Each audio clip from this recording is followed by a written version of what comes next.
دا کوم انسان چې جمع ولاړه او الته لګي دی او داس کوي او څلور رکعات مونږ دي څلور رکعات مونږ دي مثلا څلور رکعات مونږ دي ماسپخین دي یا مازیګر دي یا ماسپتن دي او دې الته او داس کوي او دا خبطه ولګي د زمانه دوه رکعات تلي دوه رکعات تشوي ځکه کته تل نه لګي او داس کوي روان دي په توګه دوه رکعات مانته یا غړې ته چوکته اندازه ولګي چې په قاعده مرګ ناس دوه رکعات نه دې چې نه تړي سکے سوي څلور رکعات مونږ څلور رکعات مونږ دي زیر امام بس دي امام بس دوه رکعات کې تصور کوي ها دروغ نه کړم دروغ نه مونږ شروع شو دا الله هغه ولني خبره هم چې تکلیف دا چې بدعت نه مونږ شروع شو د سره وسکه دي کذاب سره جمعه درانه دروغ نه لګي خو ته پته د دوه قسمه خبرې کړې دي یو دا چې کله څلور رکعات دې مونږ امام دوه رکعات کړي مقتدی راشي دی وایي چې څلور رکعات ادا کوم په دې حاضر امام پس نو دا دې دروغ وایي دوه خبره دا کړې چې په خپل باندې نیت ویل سره شته نه وایي دا بدعت دي ناروا دي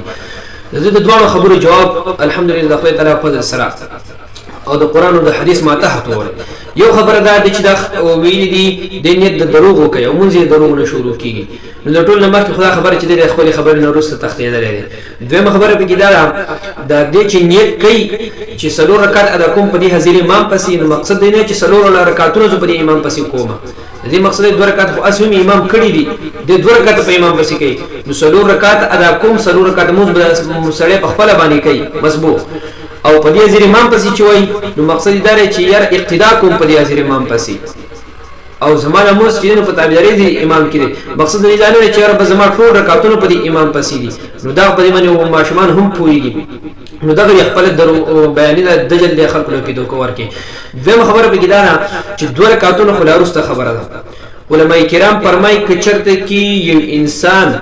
اخره قاعده هم د امام سره لاندې کړل به د شندنیت تر سرور رکعات پر ادا کوم په دې حاضر وخت او په دې حاضر امام پسې ځکه پیغمبر علیه الصلاۃ والسلام مبارک حدیث مبارک ته صحیح بخاری شریف کې حضرت عبداللہ بن قتادہ رضی اللہ تعالی عنہ ابو قتادہ دے فرمائی حضرت عبداللہ بن ابو قتادہ رضی اللہ تعالی عنہ چې موږ نبی علیہ الصلوۃ والسلام مبارک سره په موږ باندې ولاړو اذا سمع جلبة رجال فلما صلى قال ما شأنكم قالوا استعجلنا الى صلاتي قال فلا تفعلوا اذا اتيتم الصلاة فعليكم السكينة فما ادركتم فصلوا وما فاتكم فاتموا موږ حضور اسلام سره په جمع باندې ولاړو په دې کې څه کسانو د خپل درزاره موږ واوریدلو چې کله پیغمبر اسلام موږ وکړو او چې تاسو درزاره ولیکو هغه ته عرض وکړه الله رسول الله موږ د پر راتلو پیغمبر علیه الصلاۃ والسلام مبارک وته فرمایي چې موږ درازینو په تادی باندې ونه راځي په قلار راځي چې کوم موږ د امام سره لاندې کو هغه وسرو کوي چې کوم د امام کړه نو هغه ځان بیا رسته وکي نو په دې حدیث نه علماء کرام استدلال کوي چې چاته شهود هم د امام سره لاندې کړو زموږ د احناف علماء په اداره د مذهب دي چې مدرک د جماعت ته او جمع دلانی کولای شي او کدا من بل حدیث شریف کی صحیح بخاری شریف اول جلد صفحه نمبر 82 باندې دا حدیث مبارک موجود ہے ابو هريره رضی الله تعالی عنہ دا حدیث راوی دی حضور علیہ الصلوۃ والسلام مبارک فرمای من ادرک رکعه من الصلاه فقد ادرك الصلاه چا چې د مونږ یو رکعت هم لاندې کړو نو دا ټول مسجدین حکم لاندې کړو نو د دې کی خو په دې باندې ټول اتفاق دی د ټول امت چې چا د امام سره یو رکعت لاندې کړو نو دا جماعت چې نو دا لاندې کړو او زموږ امام صبرای په کې دا هغه کې د اولنی حدیث شریف د دې نیول چې په خبره عامه ذکر ده چې تشهود هم د امام صلی الله علیه وسلم د جماعت او د جمع مسجد د حکمن د بیا مومي ستانه جدا ته پوس کومه ته چې وای د نیت کول د په خله باندې د بدعت او ناروا دي صرف په ځل کې نیت کوي نو ستانه چې کله دوه رکعات شوي وي او تراشي دوه رکعات په امام پسې دوه رکعات به روزانه کې نو ته چې په ځل کې کم نیت کې اقلیت د خلکو ته وخایا بل دا خبره تعالی کړی چې سړی د کور روان شو جمعه ترازی نو د نیت ته دا په قران او حدیث کې وخایا چې کم سړی د کور روان شو جمعه تراتو نو د موږ نیت د ماته په قران کې وخایا په حدیث کې ځانه خبرې نه کوي موږ الحمدلله چې خبرې کوو د علماء کرامو نه کوو د قران او حدیث ماته هدي کوو او تب کې د ځانه دی وابي کړه راخ کړه د ځانه خبرې کوي د ځانه خبرې نه کې د نیت په قران او د حدیث ثابت ده بل خبرې دا کړې چې په خپل باندې نیت ویل بدعت ده استاد می دا چیلنج جوابي چې کداري بدعت ثابت کو زره سره وابي کېږم د بدعت تعریف په د ځان نه کې د قران نه به کې او د حدیث نه به کې چې بدعت څه ته ویل کې د پیغمبر علیه الصلاۃ والسلام مبارک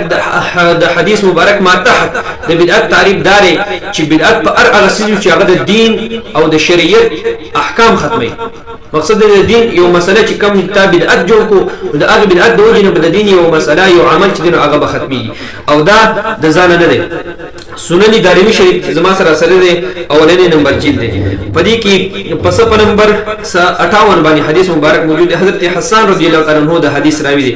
قال ما ابتدع قوم بدعه في دينهم الا نزع الله من سنتهم مثلها ثم لا يعيدها اليهم الى يوم القيامه کله چې یو قوم په دین کې بدعت جماعت جوړ کړي نو خدای تعالی به د دوی نه د دین یو طریقه واخلي او هغه د دین طریقه به واپس دوی ته تر قیامت پورې نه راځي. نو ایوا بګړنګا دا الفاظ چې د حدیث شریف مبارک دا کوم کلمات چې دي دا الفاظ د حصر او د قصر دي. نو پدې کې پیغمبر اسلام فرمایي چې بدعت بنوي مگر هغه څه بدعت وي چې کم د دین نه یو مسله ختمي. اوس ته ماته وایي چې کله انسان په خپل باندې نیت کوي د دې سره کم یو مسله د دین او د شریعت ختمه شوی ده. کته وایي چې د زړه نیت نو دا ستاسو دروغ دي کې زبایان دي دا تر دې پورې زموږ ټول مذهب